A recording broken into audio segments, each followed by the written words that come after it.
দ্বিতীয় শুভেচ্ছা। গতদিন আমরা আলোচনায় অগ্রসর হচ্ছিলাম কার্তিক মাসে বা দামোদর ব্রতে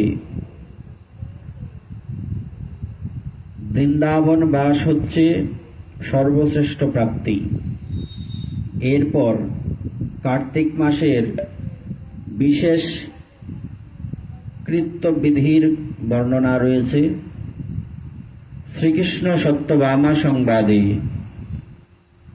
কার্তিক মাহাত্ম্যে বর্ণিত আছে, আশ্বিনস্য তো মাসস্য ইয়া শুক্ল একাদশী ভবেৎ কার্তিকস্য ব্রতানিহ তস্যাম কুর্যাৎ তদতন্ত্রিতঃ নিত্যং জাগরণায়ান্ত্यो ইয়ামে রাত্রে সমুত্থিতঃ শুচির্ভূত্বা প্রবুদ্ধ্যাত স্তোত্রৈর্নিরাজয়েৎ প্রভুম নিসম্য বৈষ্ণবানাং ধর্মান বৈষ্ণবৈ সহ হর্ষিত কৃত্বা গীতাদিকং প্রাতর্দেবং নিরাজয়েৎ প্রভুম। অনন্তর কার্তিক কৃত্য বিধি। তন্মধ্যে প্রথমত ব্রত ধারণের বিহিত কাল নিরূপিত হইতেছে। শ্রীকৃষ্ণ সত্যভামা সংবাদীয় কার্তিক মাহাত্ম্যে লিখিত আছে যে আশ্বিনের শুক্লপক্ষিয়া একাদশীতে নিরলস হইয়া কার্তিক ব্রত ধারণ করিবে। কবে? কার্তিক মাস। কার্তিক এই আমাদের যে এখনকার যে পাঠটা বর্ণনা হচ্ছে, এখানে কি লেখা আছে? কার্তিকের কি কি বিধি।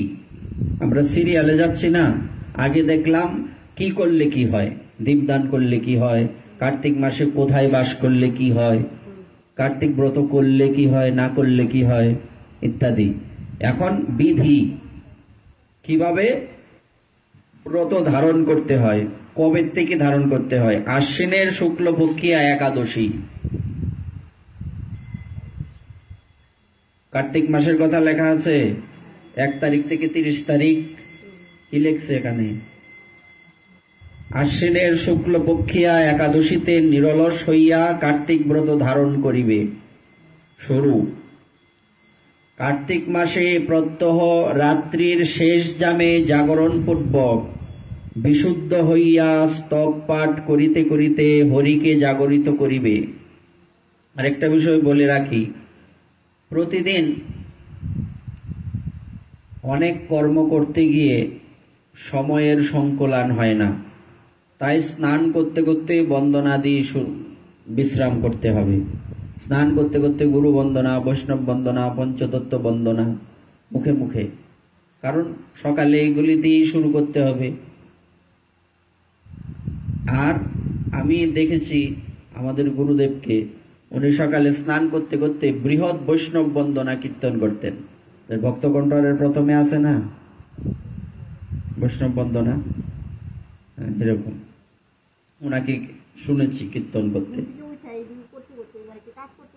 কাজ করতে করতে, স্নান করতে করতে, বা যে কোনো কাজ করতে করতে, হ্যাঁ, যেমন কাজ করছেন হাতে জয় জয় শ্রী গুরু, হাতে কাজ চলছে, মুখে ভগবানের নাম বা বন্দনাদি চলছে। কারণ আমরা সংসারী, আমাদের এছাড়া আর গতি নাই। সংসারী না শুধু, সাধুদেরও এর থেকে বেশি সময় পায় না। ওনারা কোথা থেকে পাবেন? কারণ ওনাদেরও তো একটা নির্দিষ্ট নিয়ম রয়েছে, ব্রত রয়েছে, যে আমি এত সংখ্যা জপ করব বা এই করব, নির্দিষ্ট আছে না। তো ওনারাই কিভাবে আবার প্রতিদিন বিস্তারে কীর্তন করতে পারবেন? এই জন্য বন্দনাদি সীমিত, স্নান করতে করতে মুখে রানিং চলবে। তারপর এখানে কি বলছে? স্তব পাঠ করিতে করিতে হরিকে জাগরিত করিবে। ভগবানের স্তুতি করতে করতে জাগরণ করতে হয় ভগবানকে। স্তুতি বলতে যেহেতু দামোদর ব্রত, এমনি তো জাগরণের মন্ত্র রয়েছে, উত্তিষ্ঠং আদি মন্ত্রগুলি, তো দামোদর দেবের যে অষ্টক, নবমেশ্বরম আদি এই ইত্যাদি, এইগুলি বলতে বলতে ভগবানকে জাগরণ করতে পারেন। আরো অনেক স্তব রয়েছে, যেমন গুরু অষ্টক, তারপরে পঞ্চতত্ত্বের অষ্টক সমূহ, রাধা গোবিন্দের অষ্টক, কিংবা এই রাধা কৃপা কটাক্ষ, কৃষ্ণ কৃপা কটাক্ষ, এইসব সাধুরা থ্রোলি রানিং বলতে থাকেন প্রতিদিন। এই জন্য এইগুলি আগে কি করতে হবে, মুখে তো সব তো আর মুখস্থ নাই, তো কয়েকদিন একটানা দেখে দেখে একটু একটু পড়তে পড়তে বড় মুখস্থ হয়। ওনারা এরকমই করেন। পরে নিরাজন করিতে হয়। নিরাজন মানে আরতি। বৈষ্ণব ধর্ম শ্রবণ পূর্বক বৈষ্ণব বর্গ সহ সানন্দে সঙ্গীতাদি করিয়া প্রভাত সময়ে ভগবানের আরত্রিক করিবে। তৎপরে নদী প্রবৃত্তিতে গমনপূর্বক আচমনান্তে সংকল্প করিয়া প্রভু সকাশে প্রার্থনা ও বিধানে অর্ঘ্য সমর্পণ করিবে। এখানে সংকল্প মন্ত্র দেওয়া আছে। সংকল্প মন্ত্রটা সব বিস্তারে লেখা আছে। কার্তিকে অহম করিষ্যামি প্রাত স্নানম জনার্দন প্রত্যর্থম তব দেবেশ দামোদর ময়া সহ। হে জনার্দন, হে দেবেশ, হে দামোদর, শ্রীমতী রাধিকার ও তোমার প্রত্যর্থ আমি কার্তিক মাসে প্রাতকালে স্নান করিব। মানে আজকের থেকে সিদ্ধান্ত করলাম প্রাতকালে স্নান করব। সংকল্প, হ্যাঁ, এমনিতে অনেকেই যারা সংকল্প মন্ত্র জানেন তারা প্রতিদিন মন্ত্র বলেন। সংকল্প মানেই যে মন্ত্র তা না, তবে মন্ত্র বলাটা ভালো, উচিত। আমি এরকমও দেখেছি প্রতিদিন সংকল্প মন্ত্র করেন। আর এটা তো বেশি সময় লাগে না, যেমন আমরা পূজা করতে গেলে সংকল্প করতে হয় না। সংকল্পের সিস্টেমটা জানলেই হয়। একদিন যদি, যেমন একটা বিষয়ের ক্যাটালগ থাকে না, একটা জিনিস তৈরি করতে স্ট্রাকচার থাকে, ওই স্ট্রাকচার দেখে দেখে সবকিছু করতে হয়। তো সংকল্পের স্ট্রাকচারটা জানা থাকলে যে কোন সময় কোন জায়গায় কি বসাতে হবে, সব সিস্টেম একই, শুধু বার, তিথি, নক্ষত্র এইগুলি খালি একটু প্রতিদিন চেঞ্জ হয়। মন্ত্র তো একই। আর কার্তিকের বিশেষ সংকল্প মন্ত্র হচ্ছে এটা। অত প্রার্থনা মন্ত্র তব ধ্যানেন দেবেশ জলে হস্মিন স্নাতমুদ্যত তৎপ্রসাদাচ্চ মে পাপম দামোদর বিনশ্যতু। হে দেবেশ, তোমাকে চিন্তা করিতে করিতে, এটা স্নানের সংকল্প, এই জলে স্নানের উদ্যোগ করিতেছি। হে দামোদর, তৎপ্রসাদে মদীয় পাতক বিদরিত হোক।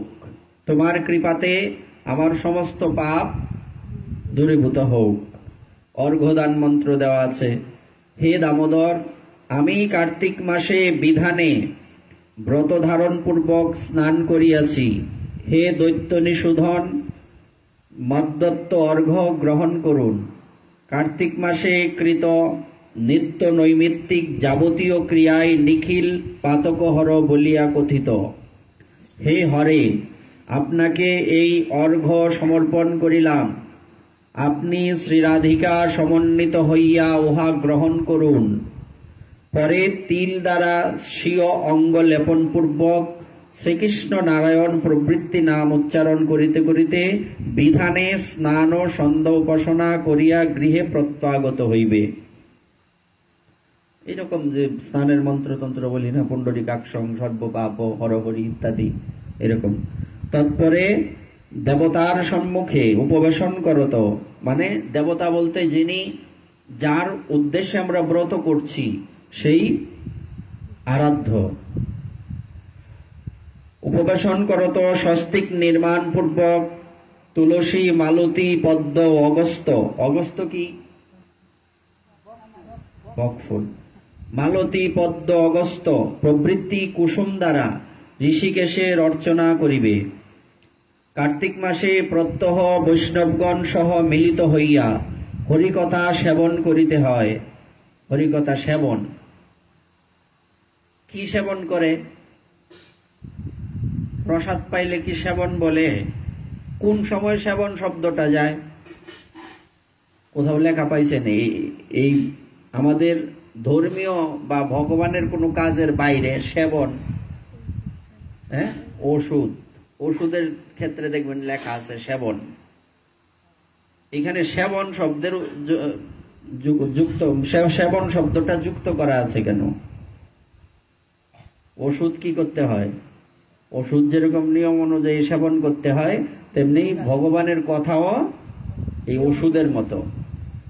এই জগতের ওষুধ তো এই দেহের রোগ সারাবে, আর ভগবানের কথা আমাদের মনের রোগ সারাবে এবং জন্ম জন্মান্তরের যে বন্ধন, বৈষয়িক বন্ধন, এগুলির থেকে আমাদের ভগবানের চরণে নিয়ে পৌঁছে দেবে, এগুলিতে আমাদের রাখবে না। এই জন্য এখানে সেবন শব্দের উদ্যোগ করা হয়েছে। সেবন করিতে হয় এবং অহরাত্র ধূপ দ্বীপ বা তিল তৈল দ্বীপ দ্বারা পূজা করিবে। যতবার, অহরাত্র মানে সারা রাত্রের বর্ণনা দেওয়া আছে, দিন রাত্র, কারণ কতক্ষণ পরে পরেই তো আরতি হয়, কতক্ষণ পরে পরেই তো ভগবানের সেবা হয়। অপরাপর মাস অপেক্ষা কার্তিক মাসে বিশেষ রূপ নৈবেদ্য প্রবৃত্তি প্রদান ও নমস্কার আদি করিয়া শক্তানুসারে এক ভক্তাদি ব্রত করিবে, মানে একাহার আদি ব্রতগুলি করিবে। পদ্মপুরাণে মানে শক্ত অনুসারে, যার যেমন সামর্থ্য। পদ্মপুরাণে নারদ শৌনকাদি সংবাদে লিখিত আছে, প্রভাতে শয্যা হইতে উঠিয়া শৌচাদি ক্রিয়া সমাপনান্তে জলাশয়ে গমনপূর্বক স্নান করত দামোদরের পূজা করিবে। আরো লিখিত আছে, কার্তিক মাসে বাগযত হইয়া আহার করা এবং ঘৃত প্রদীপ ও তিল দ্বীপ দান করা ব্রতবানের কর্তব্য। মানে বাক সংযত বলতে কথা যতটা সম্ভব না বল, জাগতিক কথা থেকে দূরে থাকাই ভালো। কার্তিক মাসে বৈষ্ণবগণ সহ মিলিত হইয়া হরিকথা শ্রবণাদি দ্বারা দিনপাত করত সংকল্পিত ব্রতের রক্ষা করিবে, যে প্রতিদিন আমি এটা করব, এই বিষয়টা যাতে কি না হয়, মিস না হয়, অন্যতা না হয়, তাহলে প্রত্যবায় হয়, ভজনে বিঘ্ন হয়। সংকল্প করলে সেই সংকল্পের মধ্যে যে বাক্য উচ্চারণ করা হয়েছে সেই বাক্যের সত্যতা রক্ষা করা উচিত। তারপর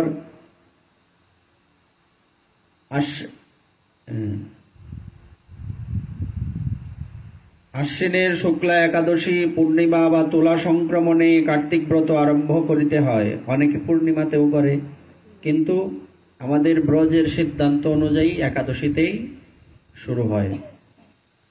কার্তিক মাসে হরি সমীপে বা দেব মন্দিরে বা তুলসী সন্নিধানে অথবা গগনে দীপোত্তম দান করিবে। আরো লিখিত আছে, কার্তিক মাসে শ্রীহরির প্রীতির জন্য সুবর্ণ রৌপ্য দীপ মণিমুক্তা ও ফল প্রভৃতি অর্পণ করিতে হয়। স্কন্দ পুরাণে রুগ্নাঙ্গদ মোহিনী সংবাদে লিখিত আছে, হে ভাবিনী, বিশেষত কার্তিক মাসে গৃহে কার্তিক ব্রত করিতে নাই, সর্বদা সযত্নে তীর্থস্থলে উহার অনুষ্ঠান করিতে হয়। পারতপক্ষে, আমরা ওই দিন বলছিলাম, পারতপক্ষে ব্রত কোথায় করতে হয়? সর্বোচ্চ হচ্ছে মথুরা মণ্ডলে, না থাকলে কোনো তীর্থে বা অন্তত কোনো মন্দিরে করে, এরকম। কারণ এটার একটা বিশেষ কারণ রয়েছে, বলতে পারেন তা আমরা কি আর সবাই মিলে কোনো ধামে তীর্থে 1 মাস বাস করে ব্রত করতে পারবো? এটা বলার একটা উদ্দেশ্য আছে। কারণ দেখবেন এক জায়গায় মানুষ বেশি দিন থাকতে থাকতে ওই জায়গাতে মনটা বসে কম। সাধুগণ কিন্তু দেখবেন এক জায়গায় 1 দিনের বেশি থাকেন না, এক এক বৃক্ষতলায় এক এক রাত্রি বাস। আমাদের গোস্বামীগণ এইরকম থাকতেন, এক এক বৃক্ষের তলায় এক এক রাত্রি বাস করতেন, কিন্তু এটা তো আর আমাদের দ্বারা সম্ভব না, আমরা গৃহস্থাশ্রমী। অন্তত এই জন্য বলা আছে বৎসরে 1টা মাস, 11 মাস তো আমরা ভগবানের মানে ভগবানকে ফাঁকি দিয়া সংসারে নানান বিষয়ে আবদ্ধ থাকি। অন্তত 1টা মাস ভগবানকে বিশেষভাবে দেওয়া আমাদের উচিত।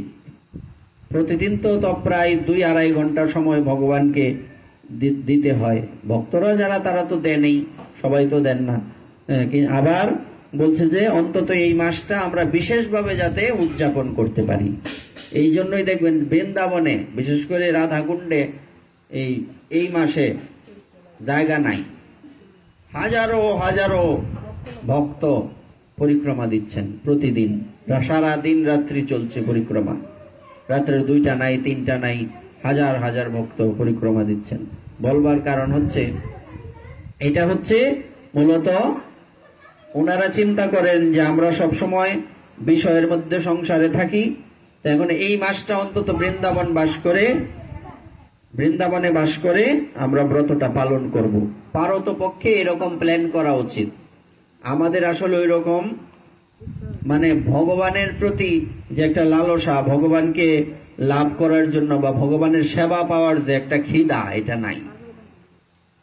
কারণ এদিকে এমন লোক নাই যে লোকের টাকা পয়সার অভাব, সংকট, যে আমরা একটু ধামে তীর্থে গিয়া বৃন্দাবনে না যাইতে পারি, কোনো তীর্থে গিয়া তো যাপন করতে পারি, এই দেশে তো করা যায়, কিন্তু এরকম আমরা জানিও না, কিংবা এরকম আমাদের ইচ্ছা জাগেও না, জানলেও জাগে না। তো এই জন্য একটা জিনিস আস্তে আস্তে আমাদের এই মাথার মধ্যে ঢোকাতে হবে যে অন্তত একটা মাস, 11 মাস আমরা যাই করি, এই একটা মাস যাতে অন্তত বিশেষভাবে ভগবানের সেবাটা করা যায়। যদিও ভক্তদের জন্য সারা বছর এই দামোদর মাস, ভক্তদের জন্য নির্দিষ্ট কোনো দামোদর মাস নাই। কেন? তারা সারা বছর তো একই নিয়মে চলে, তাদের আবার দামোদর মাস কি, আলাদা ব্রতের কি অপেক্ষা? হয়তো জপ সংখ্যাটা একটু বাড়ে, কি 2-1টা ভক্তির অঙ্গ বাড়ে, কিন্তু গড়ে তো একই, আলাদা তো কিছু নাই। হয়তো খাবার দাবারের একটু সীমা পরিসীমা থাকে, সীমা মানে আপনার কথা কইছি না, আচ্ছা, মানে খাবার দাবারের একটা পরিসীমা থাকে। এই কয়েকটা নিয়ম ভক্তদের জন্য তো তেমন একটা না, কঠিন না। হঠাৎ করে কেউ যদি আরম্ভ করে তাদের জন্য একটু কঠিন হয়। তো এই জন্য মাথার মধ্যে এটা সেট করতে হবে যে এই একটা মাস আমরা ভগবানকে বিশেষভাবে দেব, আর 1 মাসের জন্য ভগবানকে ভালোবাসবো, ওইটা মাথার থেকে দূর করতে হবে। 1 মাসের জন্য ভগবানকে ভালোবাসবো কেন? ভালোবাসবো সারা বছরই। 1 মাস প্রসাদ পাইলাম, পরে আর খবর নাই, এইরকম মানসিকতা আমাদের ডিলিট করতে হবে, এটাকে চেঞ্জ করতে হবে। তারপর কি বললেন? কার্তিক মাসে যাহা যাহা ত্যাগ করিবে তাহাই কথিত হইতেছে, উক্ত পুরাণের ব্রহ্মনারদ সংবাদে লিখিত আছে। হে মুনিপ্রবর, কার্তিক মাসে রাজমাস মানে বরবটি, আর একটা রাজমা আছে, রাজমা চিনেন কেউ? হ্যাঁ, কেউ না? একটা ডাল জাতীয় আছে, মানে এই যে বরবটির ভিতরে যেরকম হয় না, বীজই হয় না, এইরকম বীজের মতো ওইটা একটা ডাল জাতীয় আছে, আর একটু বড়। হ্যাঁ, আর একটু বড়। মাছের ডাল তো গুল, ওইটা এইরকমই, ওইটা এইরকম সিস্টেম, যেরকম সিমের বরবটির ভিতরে থাকে রাজমা।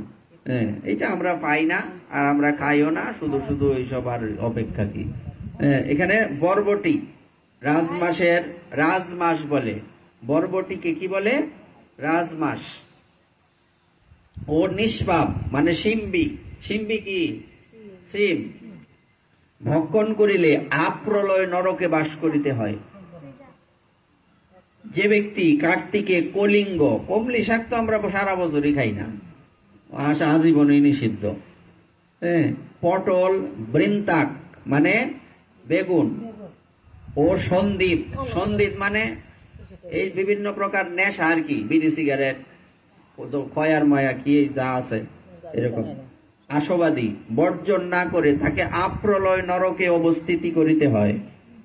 ধার্মিক ব্যক্তি কার্তিক মাসে এমনিতেই তো মৎস্য মাংসাদি নিষিদ্ধ, আর ধার্মিক ব্যক্তি কার্তিক মাসেও মৎস্য বা মাংসাদি ভোজন করিবেন না। পীড়িত অবস্থায়ও মাছ মাংস খাওয়ার কথা নিষেধ আছে আমাদের শাস্ত্রে, অসুস্থ অবস্থায়ও নিষেধ। অনেকে কি করে, কারণ আমরা অসুস্থ, আরে ভাই কি অসুস্থ অবস্থায়ও নিষেধ, মানে রাস্তা রাখে নাই ভগবান। তারপর আরেকটা কি বলছে, আরো লিখিত আছে, বিশেষত পরান্ন, পরের শয্যা ও পর দ্বারা এই সমস্ত কার্তিক মাসে ত্যাগ করা প্রাজ্ঞ ব্যক্তির কর্তব্য। কার্তিক মাসে তৈলাভঙ্গ মানে তেল খাওয়া, তেল শরীরে মাখা, শয্যা মানে বিছানা, পরান্ন ও কাংস পাত্রে আহার, এই সকল ত্যাগ করিলেই ব্রত সম্পূর্ণ হইয়া থাকে। কি কি? শরীরে তেল আদি বিভিন্ন প্রসাদনী, সাবান, সুডা তো শৈল মাহে না, মানে কইলাম আর কি, এরকম সাবান টাবান, এই যে মানে কি করে বলছে, প্রসাদনী সামগ্রী আদি, তৈল ইত্যাদি, শয্যা মানে বিছানা, মাটিতে শয়ন পারতপক্ষে কর্তব্য। পরান্ন, পরের অন্ন ও কাংস পাত্রে আহার, আমরা তো কাঁসের থালে আর এখন খাই না, এসব বলে লাভ নাই। হ্যাঁ, বলছে যারা কাঁসার পাত্রে সেবা করেন তাদের এই মাসে নিষেধ। এবং যে কোনো ব্রতে, এটা মনে রাখবেন, যদি কেউ কাঁসার পাত্রে সেবা করে থাকেন, যে কোনো ব্রতের আগের দিন, পরের দিন এবং ব্রতের দিন কাঁসার পাত্রে ভোজন নিষিদ্ধ। একাদশী, দশমী, একাদশী, দ্বাদশী, এরকম যে কোনো পারণে নিষিদ্ধ, যে কোনো ব্রতে নিষিদ্ধ, সংযমের দিন নিষিদ্ধ। হ্যাঁ, ভগবানের ভক্ত চলবে, ভগবানের বেলায় সমস্যা নেই, মানে সেবা, নিজে সেবা করা যাবে না। আর আমরা তো এই হাজারে একজন খুঁজে পাওয়া যাবে না কাঁসার তালায় সেবা করে, আছে?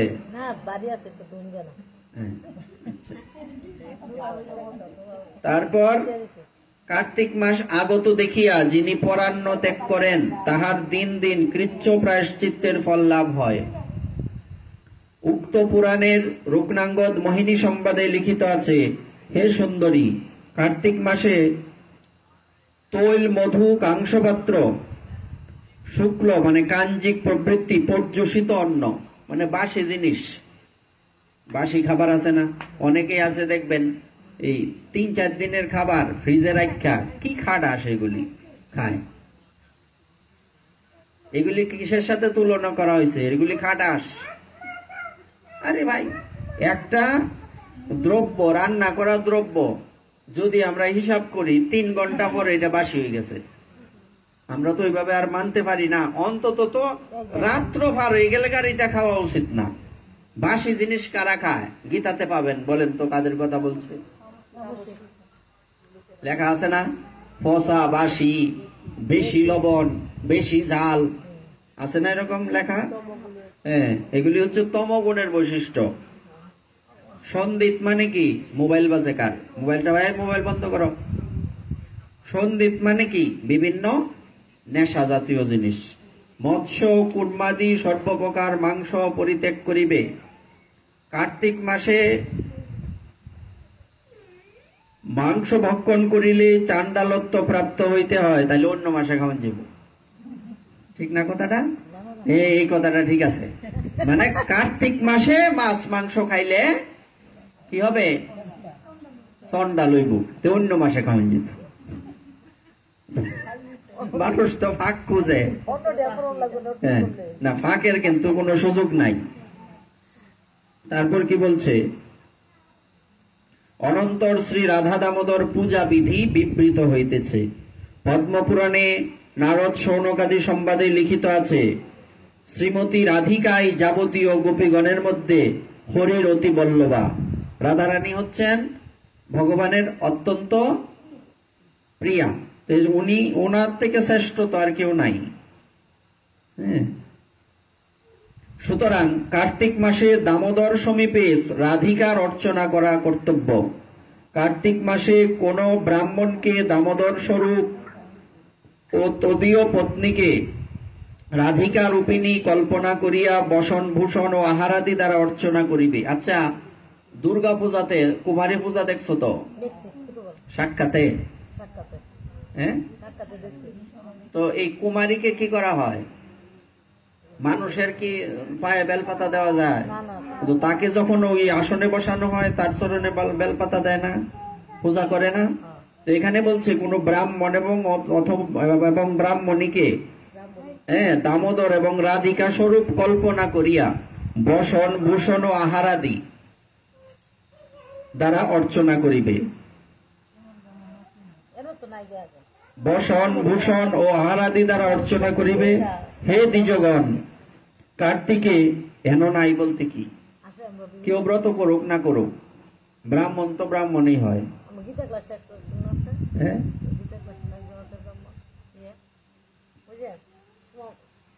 অনেকেই তো আছে, সমস্যা নাই। কে ব্রত করলো না করলো, তোমার হচ্ছে এটা দান করলে ভগবান খুশি হন। কারণ ভগবান হচ্ছেন কি, ব্রাহ্মণের রক্ষাকর্তা। নমো ব্রহ্মণ্য দেবায় গো ব্রাহ্মণ হিতায়াচ। গো ব্রাহ্মণ হিতায়াচ মানে গো মানে গাভী এবং ব্রাহ্মণের হিতকারী হচ্ছেন ভগবান। তোমার তো এইসব বিচার করার দরকার নাই। আর যদি সদাচারী হয় তাহলে তো কথাই নাই। সদাচারী ব্রাহ্মণ পাইলে তো চিন্তাই নাই। হ্যাঁ, আমরা সব পারে না, আমরা ব্রাহ্মণ না, আমরা শূদ্র।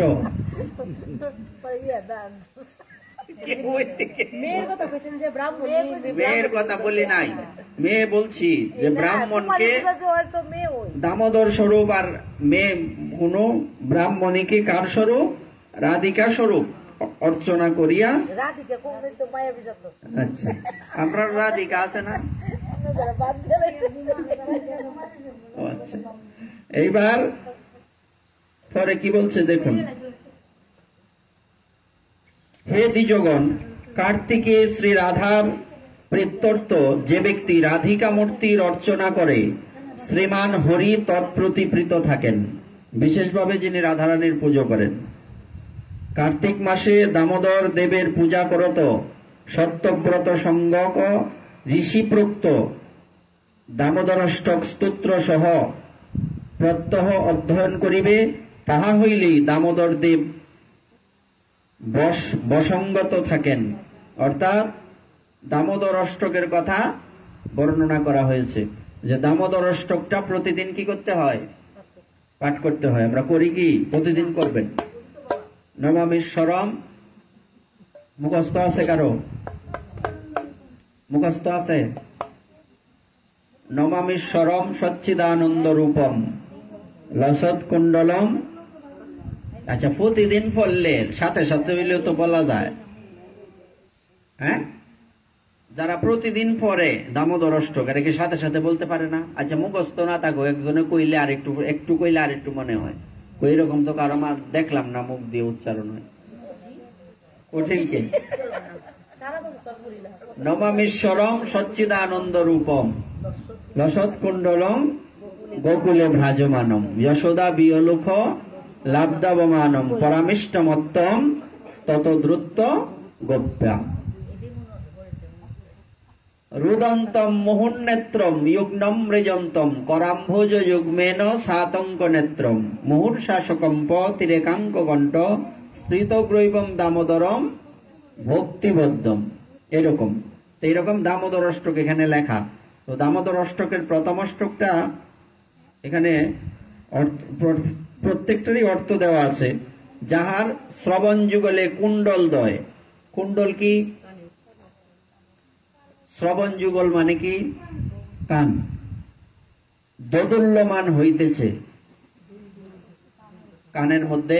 আর তখন তো নারী নাই, পুরুষ নাই, সবাই সারা শরীরে অলংকার পরতেন নাকি? এখন মনে হয় মানুষ গরিব হয়েছে, আগের মতো স্বর্ণ নাই, এর লেগে সবাই পরে না। এরকম না? 2 লাখ টাকা গড়ি নাই সব না। আর যদি রাস্তায় বেরো তাইলে কান ছিড়ব, তাতে কোনো সন্দেহ নাই। আচ্ছা, বলছে যার শ্রবণ যুগলে কুণ্ডল দয় দোদুল্যমান হইতেছে, কুণ্ডল দুলছে, যিনি গোকুল ধামে নিরতিশয় বিরাজমান। সব সময় উনি কোথায় থাকেন? গোকুলে ব্রাজমানম, ওখানে থাকেন। উনি সবসময় বিরাজ করেন। ব্রাজমানম মানে বিরাজ করেন, বিহার করেন। যিনি শিকস্ত নবনীত হরণ করিয়া যশোমতীর ভয়ে, শিকস্ত মানে শিকস্ত, শিকার মধ্যে যে ইয়ে রাখছে নবনীতের পাত্র, শিকস্ত নবনীত হরণ করিয়া যশোমতীর ভয়ে উদুখল উপরি হইতে লম্ফ প্রদান পূর্বক মহাবেগে ধাবিত হইয়াছিলেন এবং যশোমতীও পশ্চাৎ দাবমানা হইয়া যাহার পৃষ্ঠদেশ ধারণ করিয়াছিলেন সেই সচ্চিদানন্দ রূপ ঈশ্বরকে প্রণাম। প্রথম শ্লোকের হচ্ছে এটা অর্থ। এখানে কি বলা আছে?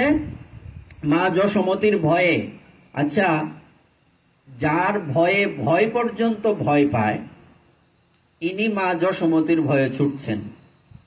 বিষয়টা কি আশ্চর্যজনক না? এর মধ্যে টুইস্ট আছে না? যে খুব আনন্দদায়ক তো বিষয়টা।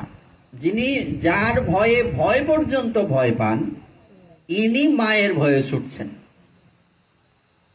যিনি সবাইকে পোশাক দান করেন, খাবার দাবার সব যার কৃপায় আমরা পাই। ফ্যানের মধ্যে ধরে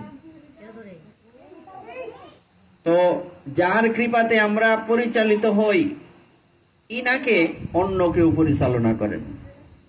বিষয়টা কেমন না? যিনি সবাইকে পোশাক প্রদান করেন, ইনি বৃন্দাবনে উলঙ্গ থাকেন। পোশাক আছে শরীরে দামোদর ভগবানের? সবাইকে আমাদের এই পোশাক টোশাক পরতো কার কৃপাতে? উনার কৃপাতে। উনার শরীরে পোশাক নাই। মানে বৃন্দাবন হচ্ছে এই পৃথিবীর থেকে সম্পূর্ণ বিপরীত। বৃন্দাবনের কথা যখন চিন্তা করবা, এই পৃথিবীর সম্পূর্ণ বিপরীত চিন্তা করতে হবে, কারণ ওখানের বিষয়টাই এরকম। আর একমাত্র ওখানেই ভগবান, উনি নিজ মুখে বলেছেন, আমি কি করি না? আমি কখনো বৃন্দাবন ত্যাগ করে কোথাও যাই না। একদম এখানে গোকুলে ভ্রাজমানম, এই গোকুলে উনি সদা সর্বদা অনন্তকাল থাকেন, ওখান থেকে বের হন না। এখন প্রশ্ন করতে পারেন, অক্রুরের রথে করে তো উনি মথুরায় চলে গিয়েছিলেন। মথুরা মন্ডলটা তো বৃন্দাবনের মধ্যেই। বা দ্বারকা চলে গিয়েছিলেন, বলছে চলে গিয়েছিলেন, কিন্তু উনার কোন রূপটা গিয়েছে? দ্বারকার কৃষ্ণ আর বৃন্দাবনের কৃষ্ণ তো এক না। আগে এটা বুঝতে হবে। দ্বারকায় হচ্ছে বাসুদেব কৃষ্ণ, আর বৃন্দাবনে হচ্ছে নন্দনন্দন কৃষ্ণ। দুই কৃষ্ণের মধ্যে ব্যক্তি একই, কিন্তু রূপের ভাবের ভিন্নতা আছে। বৃন্দাবনে কৃষ্ণ হচ্ছেন কিসের বেশ? গোপ বেশ, গোয়াল বেশ। আর দ্বারকাতে রাজকীয় বেশ। বৃন্দাবনে কৃষ্ণ কারো সমান, কারো ছোট, কারো বড়। আর মথুরাতে বা দ্বারকাতে সবার বড়। মথুরাতেও তো ঐশ্বর্য প্রকাশ, দ্বারকাতে ঐশ্বর্য প্রকাশ। ওখানে দ্বারকাতে ভগবান সবার বড়, কারণ সবাই জানে কৃষ্ণ ভগবান। দ্বারকাতে কৃষ্ণ ভগবান, বৃন্দাবনে কৃষ্ণ ভগবান না, স্বজন। স্বজন যে যেই সম্বন্ধে আছে, স্বজন মানে আত্মীয়, কারো সন্তান, কারো বন্ধু, কারো প্রাণবল্লভ। এই তিনটা সম্বন্ধে বিশেষভাবে সম্বন্ধিত বৃন্দাবনে। যদিও ব্রজের পঞ্চভাবের বা পঞ্চরসের কথা বলা আছে, কিন্তু বিশেষ কয়টা? তিনটা। বিশেষ হচ্ছে তিনটা। কি কি? সখ্য, বাৎসল্য। আগে ভাবগুলির নাম বলতে হবে। সখ্য ভাব হচ্ছে সখা, বন্ধু। বাৎসল্য মানে আর মাধুর্য বা মধুর হচ্ছে গোপীগণের সাথে যেরকম সম্বন্ধ। এই তিনটা হচ্ছে প্রধান, মধুর। তো এখানে আগে এই যখনই আমরা বৃন্দাবনের চিন্তা করব, তখনই চিন্তা করতে হবে এই পৃথিবীর সম্পূর্ণ বিপরীত, কোনো কিছুরই মিল নাই। আচ্ছা, তাহলে মা যশোমতীর ভয়ে উনি উদুখল থেকে লম্ফ প্রদান পূর্বক মহাবেগে ধাবিত হইয়াছিলেন। মা যশোমতীও ছুটতে লাগলেন। একটা বিষয় চিন্তা করেন, মা যশোমতী কি খুব সহজে গোপালকে ধরছিল? ওনার শরীরটা কিরকম? প্রায় তো বৃদ্ধ বয়স, বৃদ্ধা না, একদম শেষ বয়সে তো ওনার সন্তান জন্ম হয়েছে। এখন শরীরটা ভারী। যেমন নন্দ মহারাজের বয়সের কথা বর্ণনা আছে যে এই কাঁচা পাকা চুল ছিল, কাঁচা পাকা চুল কত বছর বয়সে হয়? তখন হয়তো আর একটু বেশি হইতে পারে, 75 এরকম। এখন না একটু, তখন 5000 বছর 5500 বছর আগের কথা। আগের মানুষের দেরিতে চুল ফাটতো নাকি? সেই বিষয়ে আমরা 75 বলতে পারি, 80ও বলতে পারি। অশীতি পর বৃদ্ধ।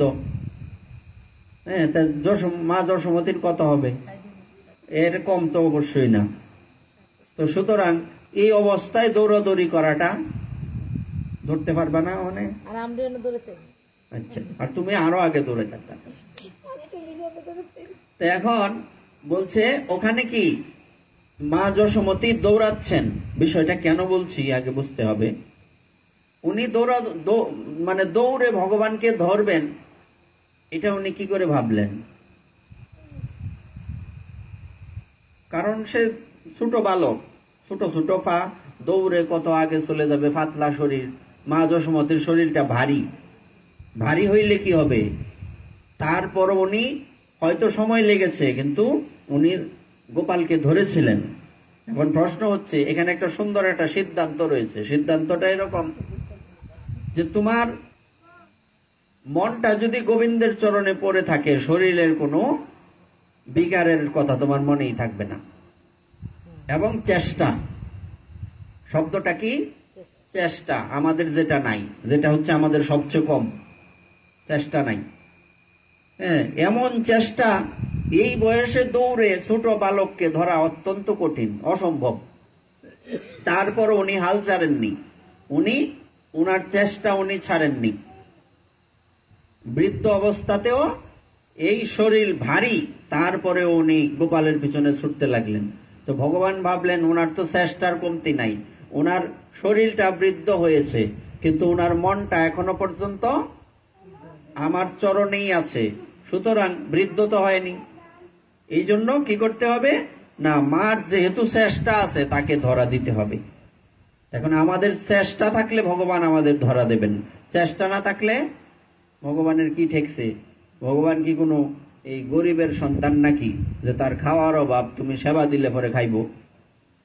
হ্যাঁ, ভগবান আমাদের পালন করেন, ভগবানকে আমরা পালন করি না।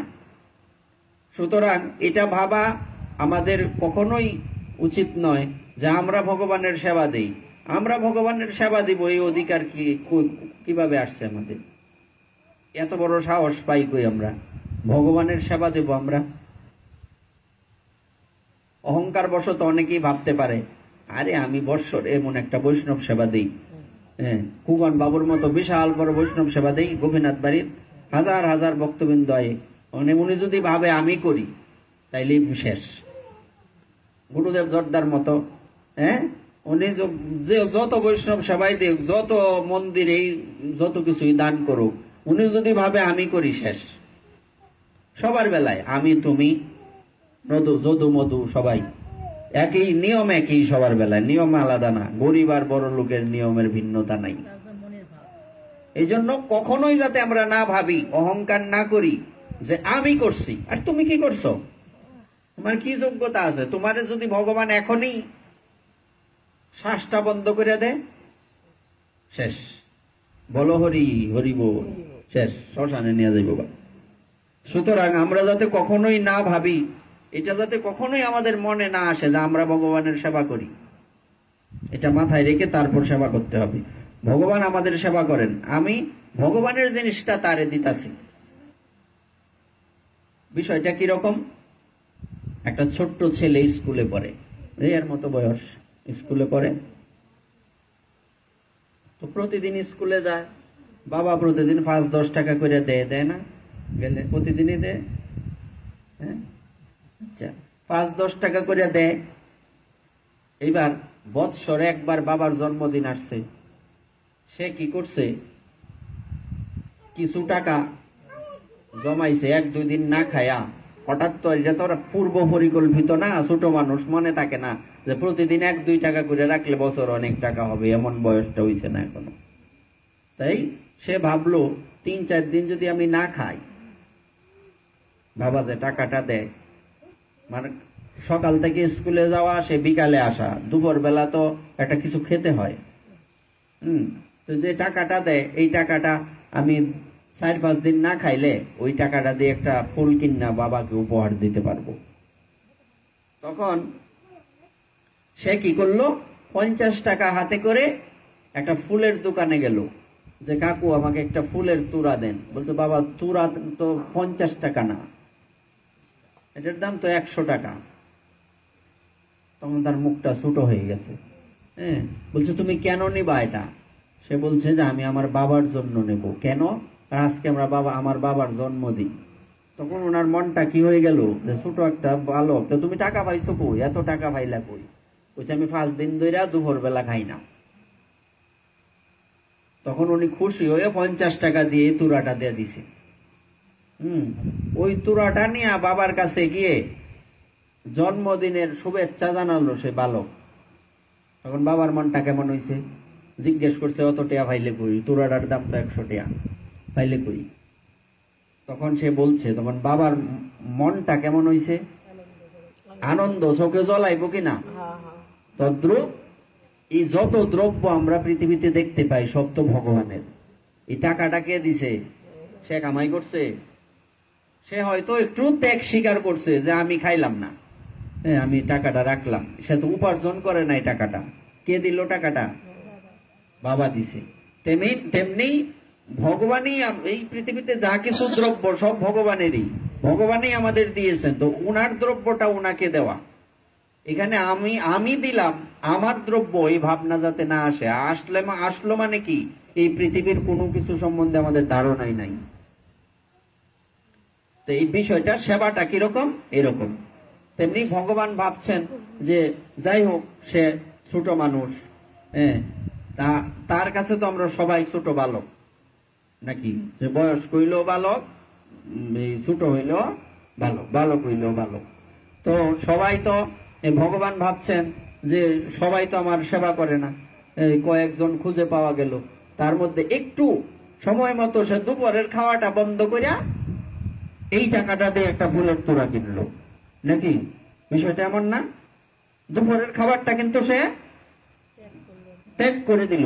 তেমনি একজন ভক্তের বৈশিষ্ট্য কি, যে আমি হয়তো ভালো মন্দ, যদি এটার নাম ভালো না, আমরা যে খাবার খাই অখাদ্য কুখাদ্য, এটা ভালোর মধ্যে পড়ে না।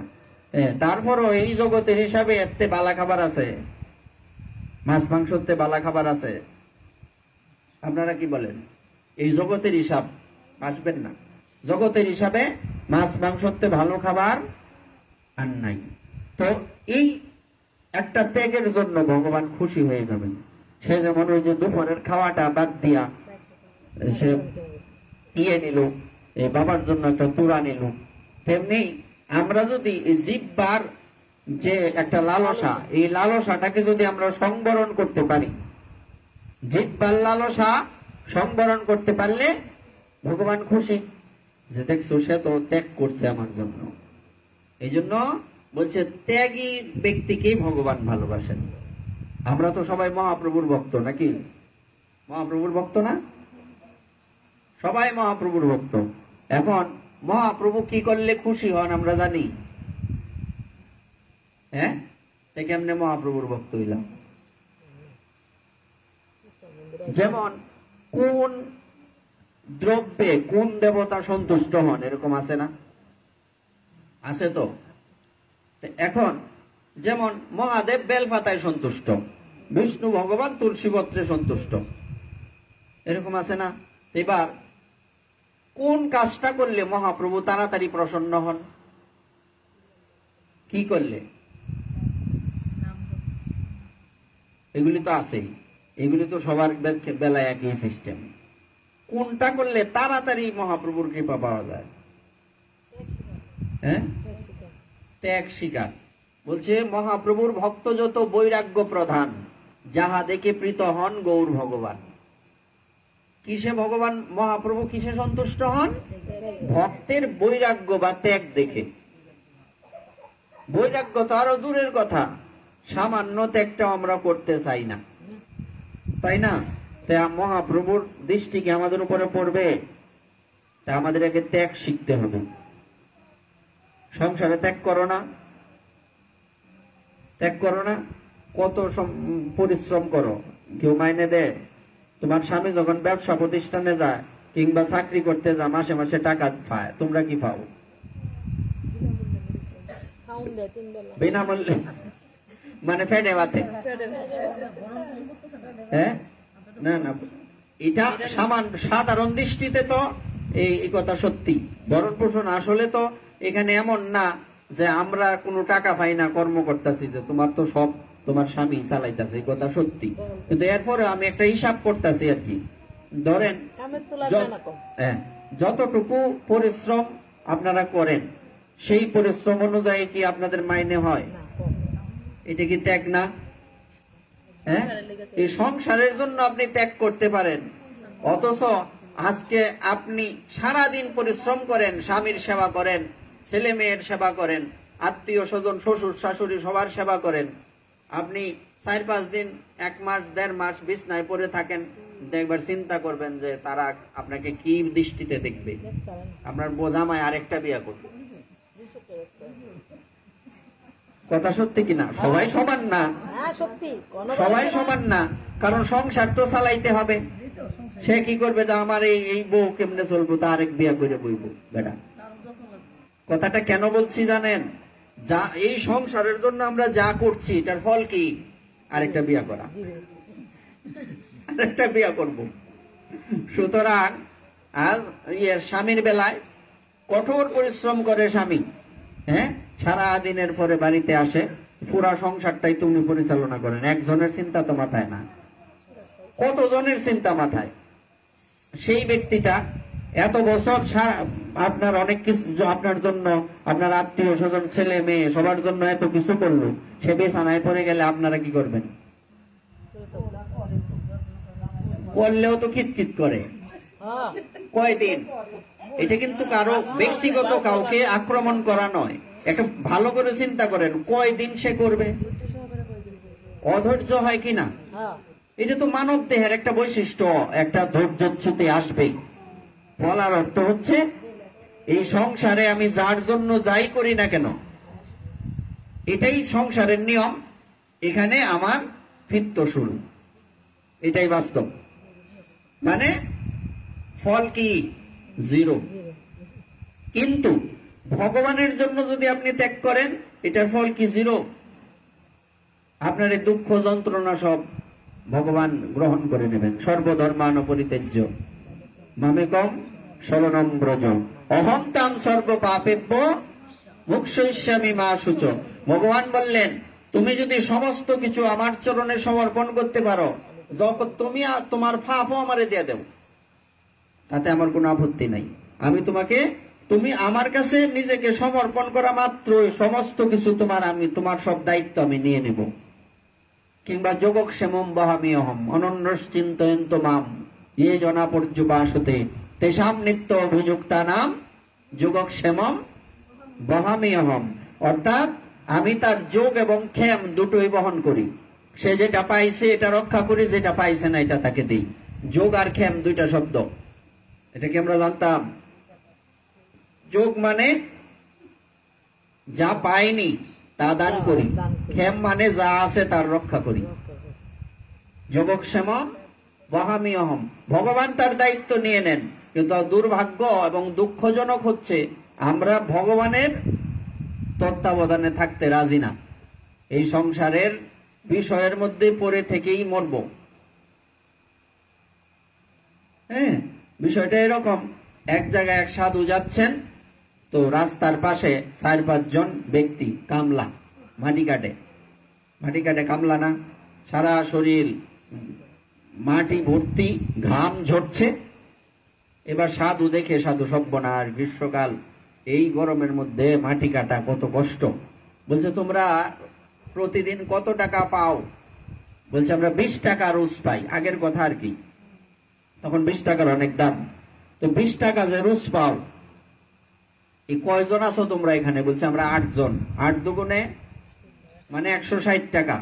তাইলে আমি একটা বুদ্ধি দেই তোমাদের। বুদ্ধিটা হচ্ছে, তোমরা মন্দিরে জপ করবা এবং পারলে একটু মন্দিরে সেবা টেবা করবা।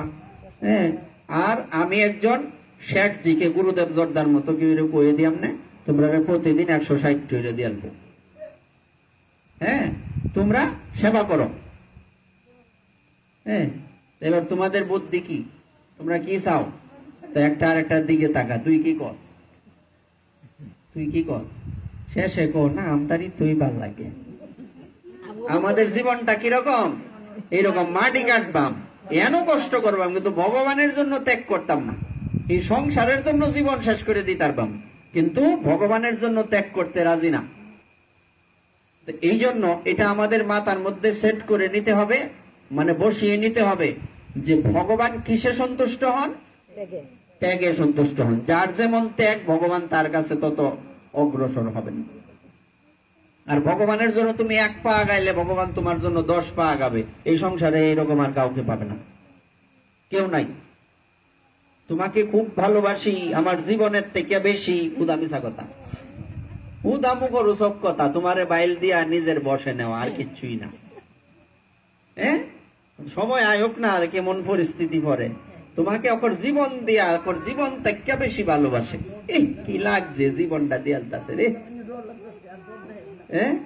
এই সংসারে এই যে তোমাকে প্রাণের চেয়ে বেশি ভালোবাসি, এই শব্দটার কোনো মানে, পৃথিবীর মধ্যে সবচেয়ে বড় মিথ্যা কথা যদি একটা থাকে, এটা হচ্ছে সবার আগে।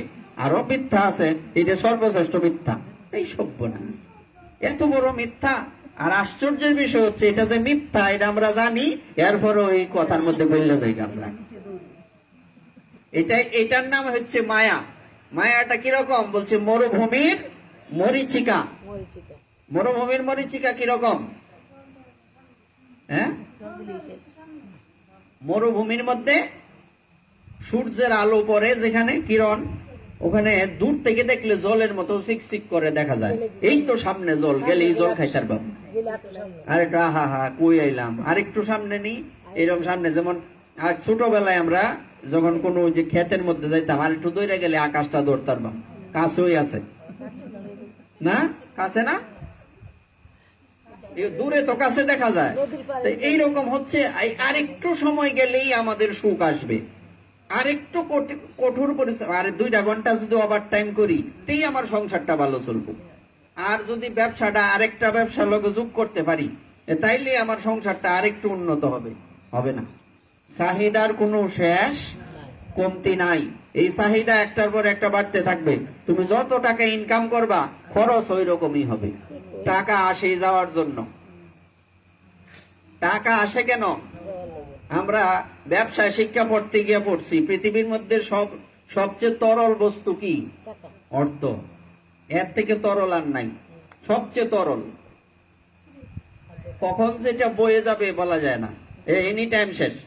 আসছে হাতের মধ্যে, আবার কথায় বলে টাকা হচ্ছে হাতের ময়লা, এটাই কিন্তু সত্যি। আবার টাকা ছাড়া হয় না, টাকা ছাড়া হয় না, অর্থই অনর্থের মূল। আবার এই অর্থ ছাড়া চলেও না। তাই আমরা কি করব, কি করা উচিত? বলছে যতটুকু না হলেই না, অর্থের মধ্যে থাকো না। তোমার 1000 কোটি টাকা আছে, আপত্তি নাই, তুমি ভগবানের ভজন করো, টাকা থাকলে আপত্তি নাই। ব্যবসা চাকরি তো আপত্তি নাই, স্কুলেও যাইলেও আপত্তি নাই, স্কুল চালাও না, কোনোটাতেই আপত্তি নাই। সংসারে যা করো করো, কিন্তু বলছে जिसी देश में जिसी बेश में परिवेश में रहो, राधा रमन राधा रमन कहो। তুমি যে পরিবেশেই থাকো, যে বেশেই থাকো, যে দেশেই থাকো, হ্যাঁ, তুমি রাধা রমনের নামকে কখনো ভুলে যেও না। কারণ ভগবানকে ভুলে গেলে তুমি ঠকে যাবে। ভগবানকে স্মরণে রাখতে রাখতেই একটা সময় কি হবে, দেখা যাবে যে তুমি নিজে নিজেই ত্যাগ করে ফেলেছো। তোমাকে জোর করে আর বোঝাতে হবে না, এই ত্যাগ করো, ত্যাগ করো, এই ত্যাগ শিখো, বলতে হবে না। শুধু আগে শুরুটা করো কি দিয়া? ভগবানের। কালকে আমরা যেটা বলছিলাম মনে আছে? কি বলছিলাম কালকে? ভাবনার কথা বলছিলাম না? তাহলে এটা আমাদের প্রথম টার্গেটটা কি হবে? প্রথম টার্গেট হচ্ছে পরিস্থিতি যেমনই হোক। আজকেও একটা কথা বলছি যে তুমি সকালবেলা যে কোনো কাজ করছো, ওই কাজ করতে করতে তুমি ইয়ে করো, গুরু বন্দনা, বৈষ্ণব বন্দনা স্মরণ করো, সমস্যা কি? এই কুল করতাল নিয়ে এগুলি করার কি প্রতিদিন সময় আছে? কি সময় আছে প্রতিদিন? সমস্যা কি? কুল করতালের দরকার নাই। মহাপ্রভু কি শিক্ষা দিয়েছেন যে কুল করতাল নাই, আপত্তি নাই। ঘরের মধ্যে যারা আছে 2-4-5 জন যারা আছে তাদেরকে নিয়ে দরজার সামনে বসে কীর্তন করো সবে হাতে তালি দিয়া। যন্ত্র লাগবো, টাকা খরচ হইব না, 5 মিনিট 10 মিনিট, বেশি না। এটা আমি শুনলাম আর করলাম না, এরম না। প্রতিদিন আজকের থেকে এটা মাথায় সেট করে নিয়ে যাও যে সকাল সন্ধ্যা 2 বার। কয়বার? বেনে বেলে কয়বার? ডাক্তাররা ওষুধ দিত আগে, এখন আর এসব বলে না, এখন শুদ্ধ ভাষা বলে। বলছে বেনে বেলে, বেনে খাইবা একটা, বেলে খাইবা আরেকটা। বেনে বেলে মুখস্থ রাখবা। তো এরকম 2 বার বেনে বেলে সকাল সন্ধ্যা দরজার সামনে বসে। সমস্যা কি? 5 মিনিট হোক, 10টা মিনিট দিতে পারবা না? সকালেও 5 মিনিট, বিকালে বা সন্ধ্যায় 5 মিনিট হাতে তালি দিয়া হরিনাম করবা। হ্যাঁ, সমস্যা আছে? হ্যাঁ, আরে ধরো 5 মিনিট, 5টা মিনিট। এই হেনত কি তুমি প্রতিদিন আইবা?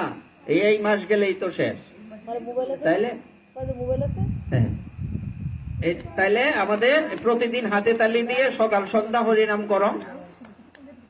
আর কি? যখনই যে কাজেই থাকো ভগবানের নাম করতে করতে ভগবানকে স্মরণ করতে থাকো। তাইলে দেখবা আস্তে আস্তে আস্তে আস্তে তুমি তার মতো হয়ে গেছো, তন্ময়। তন্ময় শব্দের অর্থ কি? তৎময়। এটাকে যদি আমরা সন্ধি বিচ্ছেদ করি, তৎ তার মতো, তার মনের মতো হয়ে যাবে তুমি। এই জন্য আমাদের এই টার্গেট যাতে ঠিক থাকে, টার্গেট যাতে ঠিক থাকে। আচ্ছা, আমাদের পড়া ছিল আজকে কি পরীক্ষা না? প্রতিদিন একটা করে পরীক্ষা। কি পরীক্ষা আজকে? আর্নিং করার সময় কেন কি ভাবছে? আর্নিং করার সময় বা জব করার সময়। জব করার সময় বেশি সময় না, একটু ওই যে কইলাম না 5 মিনিট করে শুরু করো যে কোনো কাজ, দেখবে আস্তে আস্তে এটা বাড়বো, সারা কমতো না। এটা ভগবানই বাড়াই দিবে। ভগবান কি বলছেন গীতাতে? দদামি বুদ্ধি যোগম তম যেন মাম প্রজান্তিতে। অর্থাৎ এখানে কি বলা আছে? ভগবান বলছেন তুমি যদি আমার চিন্তা করো, আমি তোমার চিন্তা করব। যে করে হরির চিন্তা, হরি করে তার চিন্তা। এটা কথা বলে কিনা? আমি তাকে বুদ্ধি যোগ দান করি। দদামি বুদ্ধি যোগম। অর্থাৎ যদি তুমি একটা কিছু দিয়ে শুরু করো, ব্যবসাটা মানুষ কিভাবে শুরু করে? প্রথমে কি 1 কোটি টাকা পুঁজি থাকে? কত থাকে? এমন ব্যক্তি আছে না প্রথমে মাত্র 5,000 টাকা পুঁজি ছিল, এখন 50 কোটি টাকা পুঁজি আছে না নাই? যে যদি থাকে, তো ভগবানের বিষয়ে আমরা এইভাবে চিন্তা করতে পারি না কেন? যা আমরা আজকের থেকে বেশি না 5টা মিনিট একটু চিন্তা করি। হ্যাঁ, 5 মিনিট। আর আরেকটা বিষয় হচ্ছে, এটা একদম বিশেষভাবে মাথায় রাখতে হবে, আসনে বসার অভ্যাস। আসনে বসার অভ্যাস। আর আমরা গীতাতে কি পড়ি শুধু, আমরা মানি না। যখন আমরা ভগবানের কোনো কর্ম করব, জপ করব, ধ্যান করব, তখন সোজা হয়ে বসতে হবে। ঘুম কি এমনি আইব? মেরুদণ্ড সোজা করে বউ, দেখবা ঘুম জীবন হয়তো না। হ্যাঁ, মেরুদণ্ড কি আমাদের কি করতে হবে? সোজা করতে হবে। এটা জোর করে না, কিন্তু এরকম টানা দিয়া না, বেশিক্ষণ থাকতে না। মানে আসনে বসার সিস্টেমটা আজকে বলে দেই। এটা হচ্ছে সোজা, মানে নর্মাল সোজা হয়ে বসবা। এরকম না, এরকম টানা দিলে ফিডের দাঁড়াত ধরে লাগব। হ্যাঁ, এরকম নর্মাল সোজা। আরেকটু সোজা হইবা, আরেকটু সোজা। হ্যাঁ, আরেকটু সোজা, মাথাটা সোজা কর। হ্যাঁ, এটা এত টানা দেওয়ার দরকার নাই। দিয়ে এবার আসনের মধ্যে, আমি আসনে বসলাম, আসনের মধ্যে আমার শরীরটাকে ছেড়ে দিতে হবে। যখন আসন করে বসবো না, পাও জিনজিন ধরে কেন? পা জিনজিন ধরার কারণ কি? আসনের মধ্যে আমরা নিজেকে ছেড়ে দিতে পারি না। শরীরটাকে একদম আসনটার মধ্যে ছেড়ে দিতে হবে। নরমাল। জোর করলেই বিপদ। জোর করলে আসনে বেশিক্ষণ বসতে পারবা না। নরমালে বসবা এবং এরকম অভ্যাস করবা কি, যে না আমি 2টা মালা আজকে আসনে বসে করব। আর আমাদের মালা জপ করার অনেক সমস্যা, যে কেমন সমস্যা, আমরা জপও করি কথাও কই, জব কিন্তু মানে কাজ করবে না, যে আর কারে আরে তুমি যে একটা কথা কও, আমরা কি সময় পাই?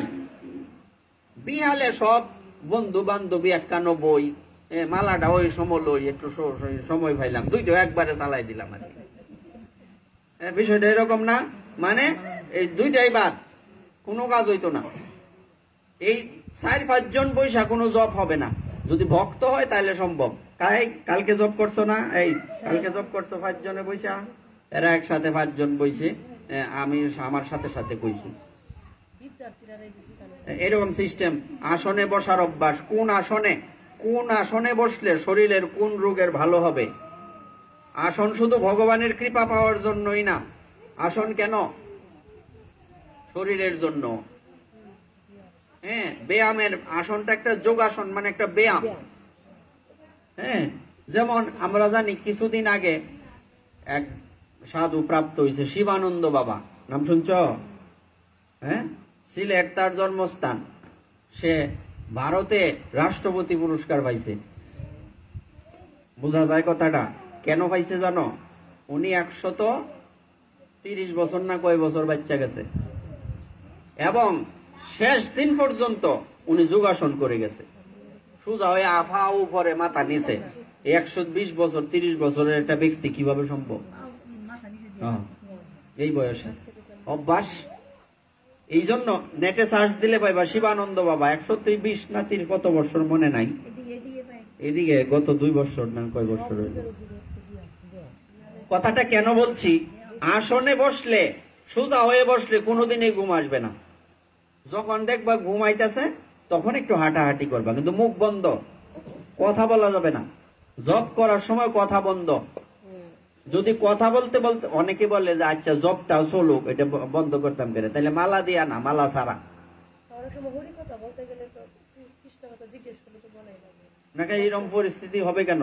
নির্দিষ্ট যে সংখ্যা থাকবে, ধরো তুমি 16 মালা প্রতিদিন জপ করো, এইটা কারোর সাথে কথা বলতে পারবা না, একান্তই করতে হবে।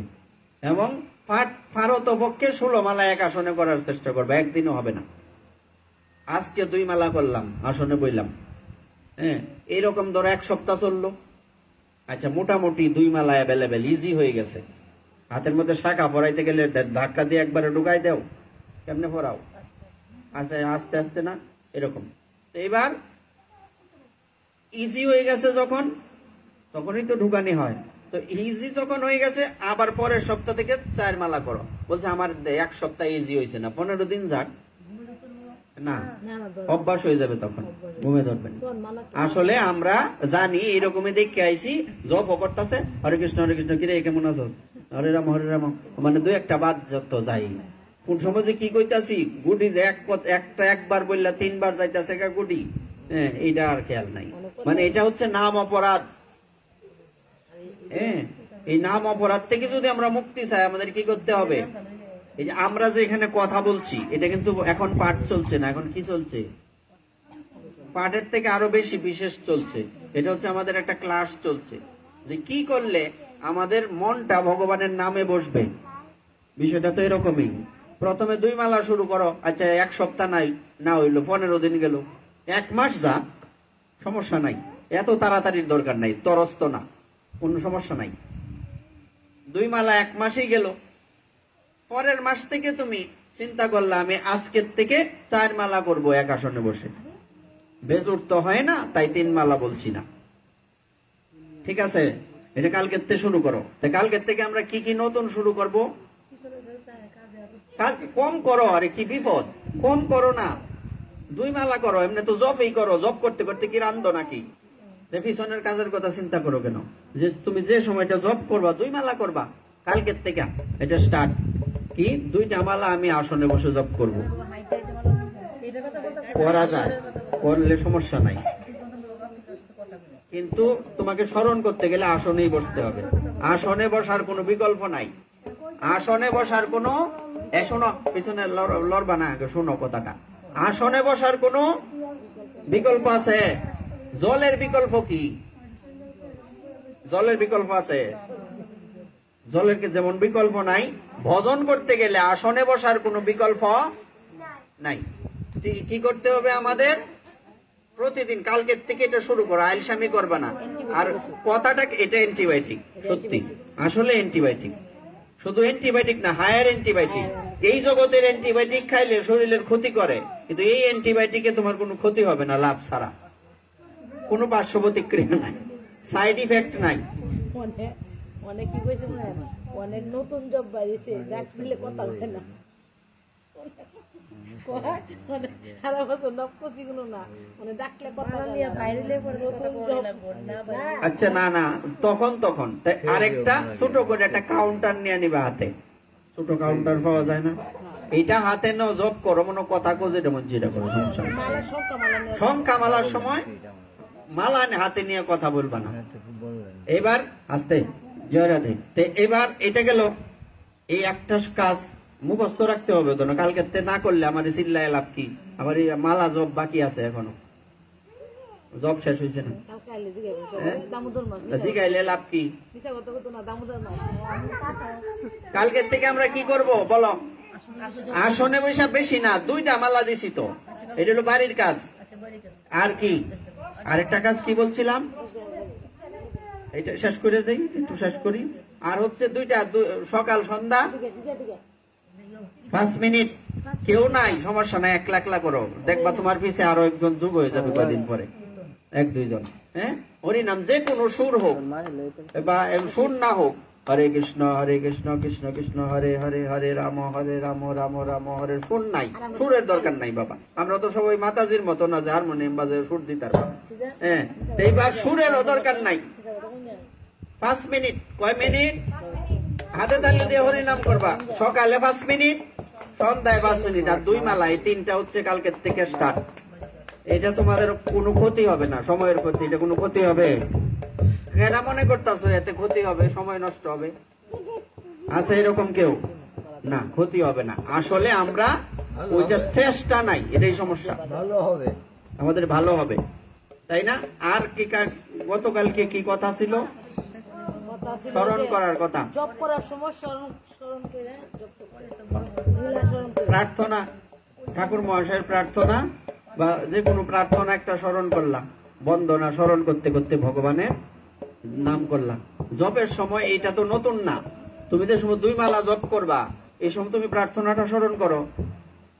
বাড়তি সময় কি লাগতেছে? বাড়তি সময় কিন্তু লাগতেছে না, একবারে সব হয়ে যাচ্ছে। হ্যাঁ,